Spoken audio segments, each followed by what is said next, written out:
The winds that sweep across Balmoral are ancient, sharp, cold, and unflinching. They've seen monarchs come and go, secrets buried under heather and silence. But this autumn, the chill that settled over the Highland estate wasn't just weather. It was tension. Behind the stone walls of Balmoral Castle, in a private drawing room where portraits of past kings seemed to watch in judgment, father and son sat across from one another, King Charles III and the Prince of Wales.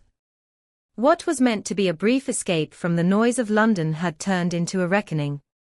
This was no family holiday. It was an intervention. The storm behind the smiles. On the surface, the royal calendar moved on as usual, garden parties, charity galas, polished speeches. But beneath it all, fractures were widening. The crisis surrounding Prince Andrew and Sarah Ferguson had exploded again, emails, allegations, and the ghost of Jeffrey Epstein dragging the York name back through the mud. The headlines were brutal. And while Charles tried to contain the damage with his usual diplomacy, William's patience had snapped. He wanted action, not appeasement. The king is trying to soothe tensions, a palace insider revealed, but William has been pushing hard, too hard. Charles needed to remind him that he's not the one wearing the crown. The private Balmoral visit was meant to serve as a reset, a chance for the king and his heir to clear the air after months of whispered friction.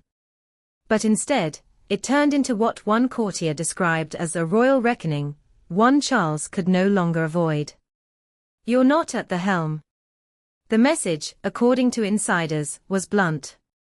Over long walks through the misty Highland trails, the monarch made it clear, William might be the future, but he is not the present. Charles, 76, has spent a lifetime preparing for the throne, and is not ready to be eclipsed by his son's reformist energy. William, 43, has been increasingly assertive in his role, stepping into public duties while his father receives ongoing cancer treatment, quietly shaping the monarchy in his own image. But that assertiveness, palace aides say, has started to feel like pressure. Charles appreciates William's help, but is losing patience with how hard his son is pushing, says one insider. He told him directly, "You are not at the helm yet. And I won't be handing over the reins before I'm ready." It was a statement that carried more than authority, it carried warning. A king of mercy, a son of fire. Illness has changed Charles. His undisclosed cancer diagnosis last year forced the monarch to confront his own fragility, and with it, a new philosophy. Those close to him say he has become gentler, more forgiving, determined to mend old wounds before time runs out. William, however, has moved in the opposite direction, harder, sharper, more uncompromising. William's fury toward his brother is almost impossible to disguise, one aide admits. Every time Harry's name comes up, you can feel the tension in the room. It's not just anger, it's disappointment, betrayal. For Charles, that rage is dangerous. He sat William down and told him it was time to let go of his fury, the source says. He urged him to show restraint, and warned that constant conflict could destroy what they are trying to preserve. The king reportedly invoked the memory of his own mother, Queen Elizabeth II, reminding William of her legendary patience. He told his son that ruling isn't about revenge, says the insider. It's about endurance, diplomacy, and the long game. And nowhere is that lesson more urgent than in the saga of the Sussexes.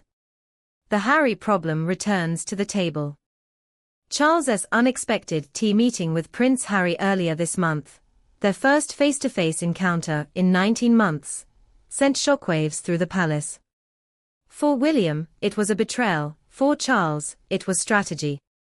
The king told William that shutting Harry out completely could do more harm than good, the source says. He's not asking for full reconciliation, but he believes that mercy is smarter than exile. Charles reportedly told his heir, "You don't have to like him, but you do have to outthink him." It's a striking contrast. A father who wants healing versus a son still burning from the wounds of betrayal.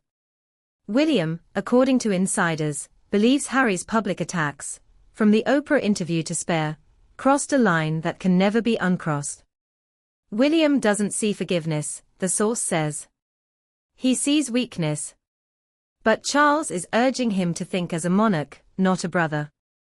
He reminded him that a divided royal family weakens the institution. That every feud is a shadow cast on the crown. The king's words reportedly cut deep.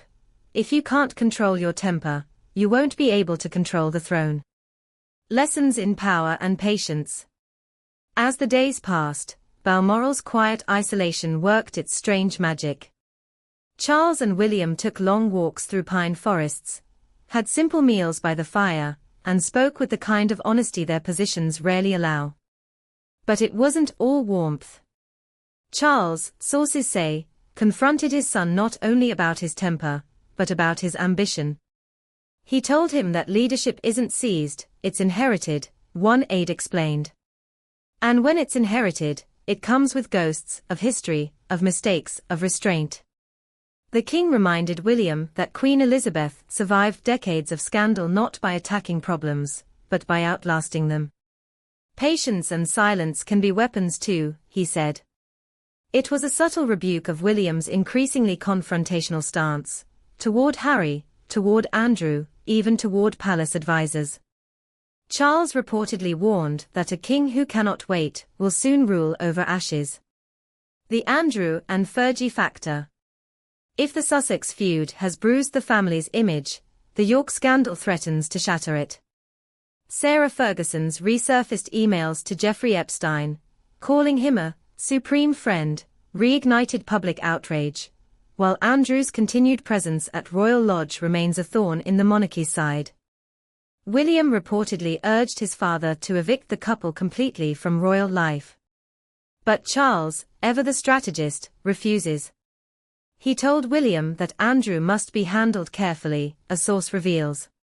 If they push him too far, he could turn against them, and the last thing the monarchy needs is another war within its own walls.